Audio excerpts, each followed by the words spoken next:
Shalom, selamat bertemu kembali jemaat yang dikasihi dalam Tuhan Yesus Kristus. Kita bersyukur kepada Tuhan kalau dalam perjumpaan ini kita bersama-sama diizinkan Allah untuk mendengarkan firman Tuhan tentang kebenaran yang datang dari Tuhan.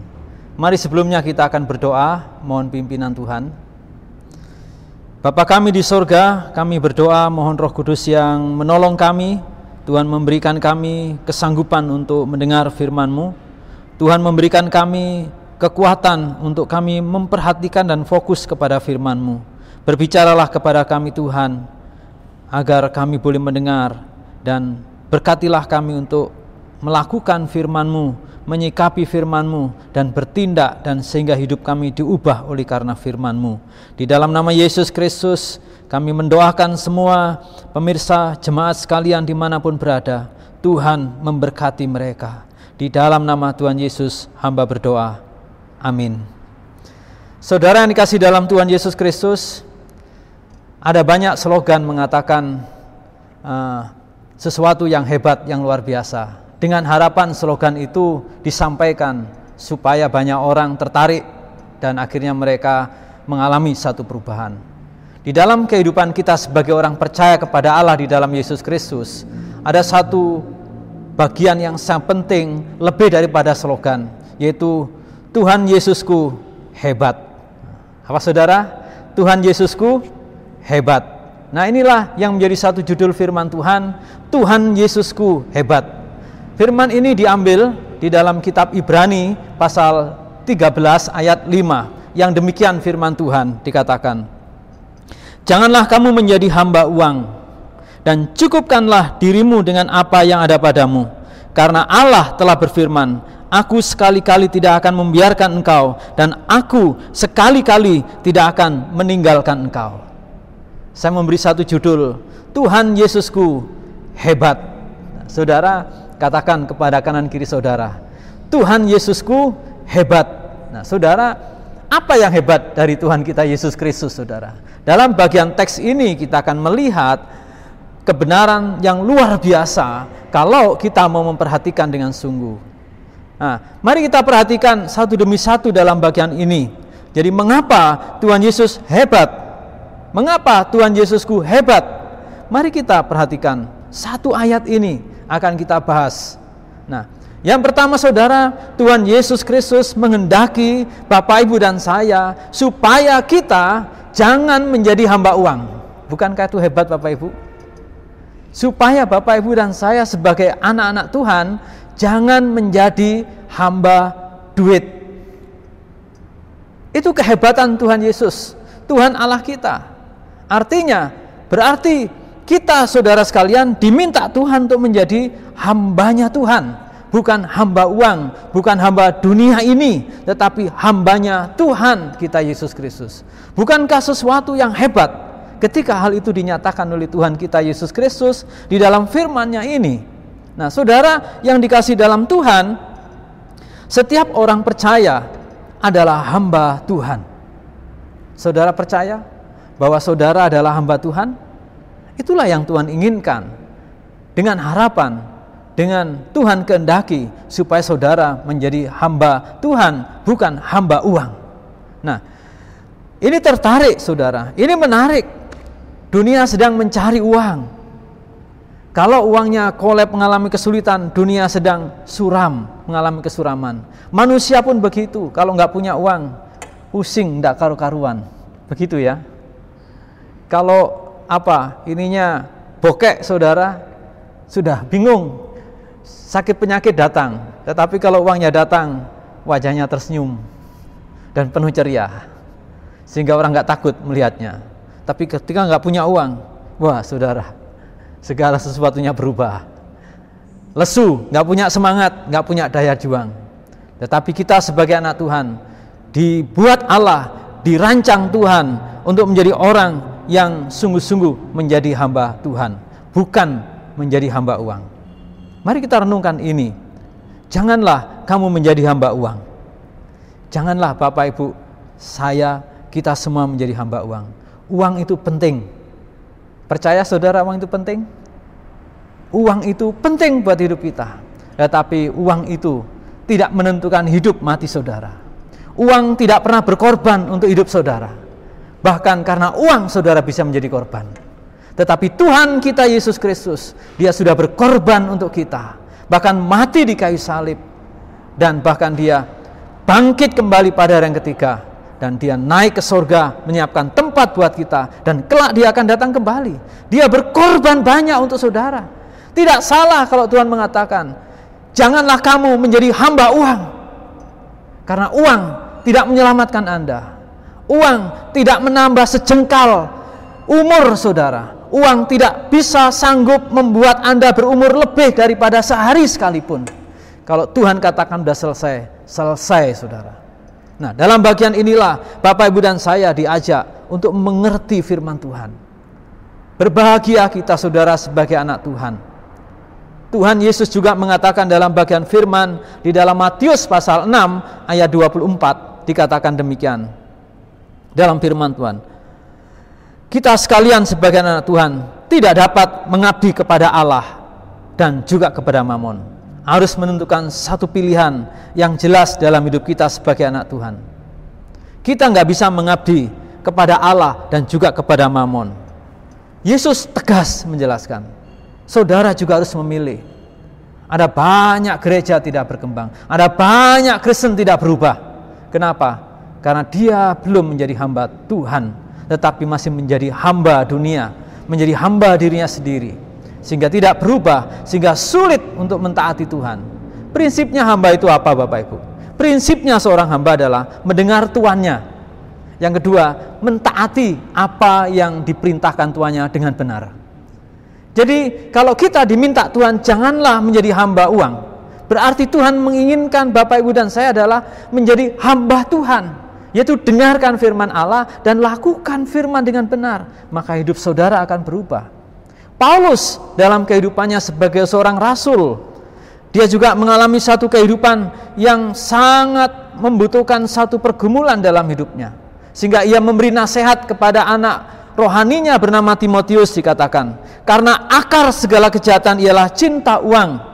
Sebab oleh memburu uanglah beberapa orang telah menyimpang dari iman dan menyiksa diri dengan berbagai-bagai duka. Di dalam 1 Timotius 6 ayat 10 saudara, dikatakan demikian tegasnya oleh firman. Karena akar segala kejahatan ialah cinta uang. Uang itu sendiri nggak masalah. Uang sendiri itu netral. Tetapi mencintai uang yang lebih daripada dirinya sendiri, bahkan lebih daripada yang lain, itu sesuatu yang bermasalah. Bahkan mencintai uang lebih daripada mencintai Tuhan Yesus, wah itu lagi bermasalah saudara. Mari kita mencintai Tuhan Yesus Kristus melebihi mencintai uang kita. Supaya apa? Bapak, Ibu, dan saya bisa menjadi hamba Yesus Kristus, bukan menjadi hamba uang, bukan menjadi hamba dunia ini. Hal ini terjadi karena banyak orang saudara dalam firman Tuhan ini dikatakan, karena akar segala kejahatan ialah cinta uang. Sebab oleh memburu uanglah, mengejar uang, mencari yang berlebihan, beberapa orang telah menyimpang dari iman dan menyiksa dirinya dengan berbagai-bagai duka. Hanya untuk apa? Mencari uang. Lagi-lagi uang. Sangat menggoda saudara. Siapa orang yang gak butuh uang? Saya butuh uang. Bapak Ibu butuh uang enggak? Semua orang butuh uang. Kita juga dekat dengan uang. Nah, oleh sebab itu mari kita renungkan bagian firman ini. Ini kepentingan kita sebagai anak Tuhan, supaya kita tidak menjadi hamba uang, tetapi menjadi hamba Tuhan. Ini nasihat, ini satu kehendak Allah atas kehidupan kita sebagai orang yang percaya kepada Allah di dalam Yesus Kristus. Apakah saudara mau menjadi hamba Tuhan atau menjadi hamba uang? Tapi firman Tuhan menegaskan, janganlah kamu menjadi hamba uang, tetapi harus menjadi hamba Kristus di dalam seluruh kehidupan. Maka semuanya akan berubah. Nah, saudara yang kasih dalam Tuhan, bagian selanjutnya dikatakan dalam firman Tuhan yang begitu sederhana, janganlah kamu menjadi hamba uang. Nah, bagian yang kedua ini saudara dikatakan, cukupkanlah dirimu dengan apa yang ada padamu. Bukankah ini satu dorongan Tuhan, nasihat Tuhan, perintah Tuhan kepada kita? Cukupkanlah dirimu dengan apa yang ada padamu. Tuhan kita itu Tuhan yang luar biasa, Bapak. Tuhan kita itu Tuhan yang hebat. Tuhan kita itu Tuhan yang dahsyat. Dia tidak hanya mendorong kita untuk tidak menjadi hamba uang, tetapi justru Dia juga mendorong Bapak Ibu dan saya agar saudara dan saya bisa mencukupkan diri dengan apa yang ada pada kita. Ini sangat berbeda dengan dunia, saudara. Saudara, dunia ini berusaha untuk memenuhi segala sesuatunya. Tetapi di dalam kehidupan anak Tuhan, Tuhan meminta kita supaya saudara dan saya untuk mencukupkan diri dengan apa yang ada pada kita. Paulus sendiri mengalami bagian ini di dalam Filipi pasal yang keempat ayat 12 sampai 13 dikatakan, "Aku tahu apa itu kekurangan dan aku tahu apa itu kelimpahan.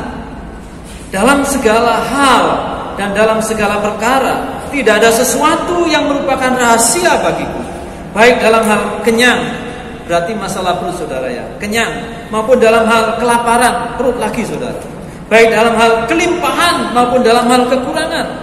Segala perkara dapat kutanggung di dalam Dia yang memberi kekuatan kepadaku.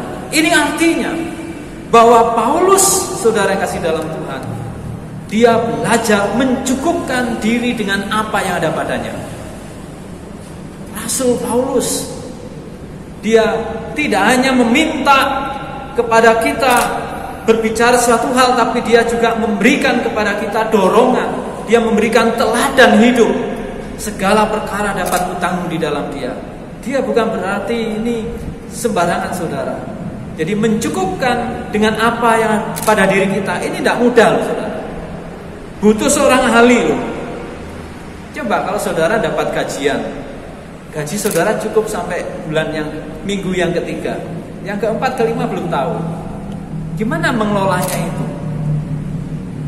Tetapi Tuhan berbicara kepada kita melalui firman ini, cukupkanlah dirimu dengan apa yang ada padamu. Hal ini menegaskan kepada saudara dan saya agar kita dapat mengelola berkat Tuhan yang Tuhan percaya kepada kita. Hal ini menegaskan kepada kita supaya kita bisa mengelola berkat Tuhan, memanage berkat Tuhan dengan baik. Sebagaimana di dalam Paulus sampaikan kepada jemaat di Korintus juga, Ia yang menyediakan benih bagi penabur, dan roti untuk dimakan. Ia juga yang akan menyediakan benih bagi kamu dan melipat gandakannya dan menumbuhkan buah-buah kebenaran. Dalam 2 Korintus 9 ayat 10.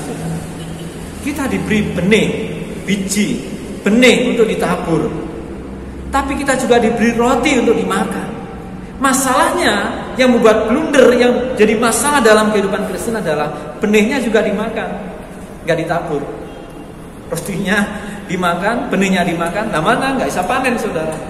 Ini jadi kehidupan Kristen nggak bisa cukup hidupnya. Kenapa? Dia tidak mengerti mana itu benih, mana itu roti. Setiap berkat Allah ada, di situ ada benih, di situ ada roti. Kita harus mengelola itu dengan baik. Kita harus bertanggung jawab mencukupkan diri untuk pekerjaan ini, yaitu mengelola berkat Allah, mencukupkan diri dengan apa yang ada padamu. Ini bukan sesuatu yang mudah, tetapi ini bisa dikerjakan. Paulus sudah memberikan kepada kita contoh. Segala perkara dapat kutanggung di dalam Dia yang memberi kekuatan kepadamu. Dia bukan berarti tidak pernah lapar. Dia juga pernah kelimpahan, dia pernah kenyang, dia juga pernah kekurangan. Tetapi dia, saudara, gak menimbulkan syak bagi orang lain dalam hidupnya. Hal inilah yang tentunya menjadi satu tanggung jawab kita sebagai anak Tuhan. Bagaimana ketika kita itu gak cukup? Apa yang Tuhan mau lakukan buat kita? Kalau kita hanya sampai di sini saja, saudara, mungkin buat saudara stres ya. Banyak orang jatuh dalam dosa karena gak mengerti itu benih, mana itu roti. Banyak Kristen gak diberkati Tuhan karena gak mengerti itu benih, gak mengerti itu roti. Mana yang menjadi hak milik Tuhan harusnya diantar kepada Tuhan. Mana yang menjadi hak untuk pemerintah, mari kita antar kepada pemerintah. Mari yang menjadi hak kita untuk kita kelola, untuk makan, mari kita kelola dengan baik. Selebihnya dari itu apa, saudara? Nah, bagian yang ketiga saudara akan dijelaskan dalam bagian ini.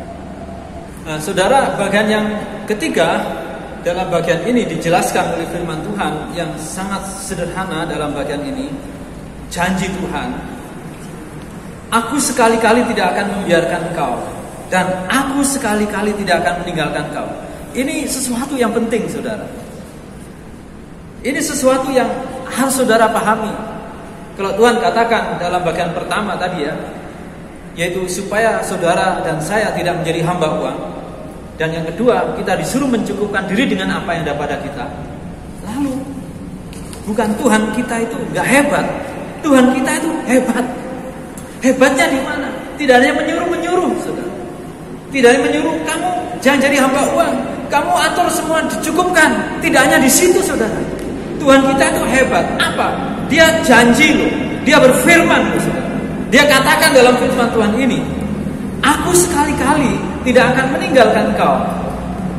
Aku sekali-kali tidak membiarkan kau. Aku sekali-kali tidak akan meninggalkan kau. Ini Tuhan kita yang hidup, saudara. Ini bukan Tuhan yang mati, saudara. Ini Tuhan yang benar-benar hebat dan luar biasa. Gak ada Tuhan yang berjanji seperti ini, saudara. Tapi Tuhan kita Yesus Kristus tegas menyatakan kehebatannya. Makanya saya katakan, Tuhan Yesusku hebat. Dia tidak hanya menyuruh saudara dan saya itu menjadi hamba uang. Dia tidak meminta kita hanya untuk mengelola berkat yang cukup. Tetapi ia juga meminta. Dia juga menyertai. Dia bertanggung jawab atas apa yang dikatakan. Sehingga ia mengatakan, aku sekali-kali tidak membiarkan kau. Aku sekali-kali tidak membiarkan kau. Tidak meninggalkan kau. Wow, ini luar biasa. Ini luar biasa Tuhan kita Yesus Kristus. Apakah saudara percaya bahwa Tuhan tidak pernah meninggalkan saudara? Dia pribadi yang sangat setia. Dia pribadi yang mengasihi saudara. Nah, itu sebabnya kita sebagai anak Tuhan harus percaya. Yosua mengalami janji berkat ini. Di dalam Yosua pasal 1 ayat 5 dikatakan, demikian aku akan menyertai engkau. Aku tidak akan membiarkan engkau dan tidak akan meninggalkan engkau. Yosua percaya kepada firman Tuhan ini. Sehingga ia disukseskan membawa umat Israel masuk negeri perjanjian yang Tuhan beri. Kenapa? Karena dia percaya kepada firman Allah. Demikian saya mengatakan kepada saudara, kalau saudara percaya dengan sungguh-sungguh kepada firman Allah, kepada janji Tuhan ini, saudara akan juga diberkati oleh Tuhan. Amin. Saudara akan diberkati oleh Allah. Amin. Tuhan berjanji sekali-kali tidak akan membiarkan engkau. Sekali-kali tidak akan meninggalkan engkau. Nah, ini loh saudara, kepentingan kita. Aku sekali-kali tidak akan membiarkan engkau, dan aku sekali-kali tidak akan meninggalkan engkau. Disuruh kita mengelola berkat Allah. 3 kali, 3 minggu, 4 minggu, uang kita habis. Lalu coba perhatikan janji Tuhan ini apa? Tuhan janji akan menyertai, tidak membiarkan. Di sini letak iman. Bukakan pintu Tuhan untuk berkarya dalam hidup Anda. Bukakan pintu jalan untuk Tuhan berkarya menyatakan janjinya kepada saudara. Bukakan pintu. Hidup kita sehari-hari, anak-anak sekolah dan sebagainya, supaya mengelola dengan luar biasa. Tapi kalau belum cukup, belum mampu, mari Tuhan bagian Allah. Ada bagian Allah, ada bagian kita. Nah, oleh sebab itu kita tidak hanya beriman untuk nanti mati lalu masuk surga, tetapi hidup sehari-hari pun Tuhan mendidik saudara dan saya untuk beriman kepada Dia, untuk menikmati, untuk mengalami. Aku sekali-kali tidak akan membiarkan kau, dan aku sekali-kali tidak akan meninggalkan kau. Tuhan janji saudara, Tuhan kita yang hidup dalam kehidupan saudara, dalam keuangan saudara, dalam perekonomian, dalam rumah tangga saudara, dalam pekerjaan saudara. Dia terlibat di mana saudara berada. Dia nggak pernah biarkan saudara. Dia tidak pernah tinggalkan saudara. Ia ada bersama saudara. Bayangkan saudara, kalau saudara hidup bersama dengan Tuhan selamanya, saudara akan mengalami berkat Tuhan yang besar. Damai sejahtera itu akan ada dalam hidup saudara, dan saudara mengalami sukacita. Akhirnya saudara, mari kita menjadi Kristen yang menjadi hamba Tuhan. Mari kita menjadi Kristen yang bisa mengelola berkat Allah, mencukupkan apa yang ada pada kita. Kalau kita kelola sampai sedemikian rupa nggak cukup, ingat satu pribadi janji Allah, aku sekali-kali tidak meninggalkan engkau, dan aku sekali-kali tidak akan membiarkan engkau. Artinya Tuhan yang bertanggung jawab. Itulah Tuhan kita, Yesus Kristus yang saya katakan, Tuhan Yesusku hebat. Tuhan Yesusku hebat. Kiranya Tuhan memberkati saudara, dan bagi saudara yang mau mengalami Tuhanku Yesusku hebat, mari berubah hidupnya. Berubah apa? Jangan menjadi hamba uang, tetapi jadilah hamba Yesus Kristus. Percaya kepada Dia. Jangan tidak mencukupkan apa yang ada padamu. Oh, nggak cukup. Belajar mencukupkan, mengatur, mengelola, minta Tuhan. Kalau nggak cukup, mengelola nggak cukup, ingat janji Tuhan. Aku sekali-kali tidak membiarkan kau. Aku sekali-kali tidak akan meninggalkan kau. Percayalah, Tuhan akan memenuhi kebutuhan saudara. Apa yang Anda perlukan. Kiranya Tuhan memberkati, dan mari kita berdoa. Bapa kami di sorga, kami mengembalikan pemberitaan firman hanya untuk hormat dan kemuliaan. Dialah Tuhan Yesusku yang hebat, Tuhan yang luar biasa itu, akan sungguh-sungguh menyatakan kuasanya bagi setiap jemaat, bagi setiap orang yang percaya kepada Engkau, menjadi hamba-Mu, mengelola berkat Tuhan, dan beriman dengan sungguh-sungguh kepada kebenaran firman. Dalam nama Yesus Kristus Tuhan, hamba-Mu berdoa dan memohonkan berkat bagi sekalian anak-anak-Mu yang sungguh-sungguh memperhatikan firman dan haus akan Engkau. Dalam nama Yesus kami berdoa. Amin. Baik saudara, kiranya Tuhan memberkati kita semua. Amin.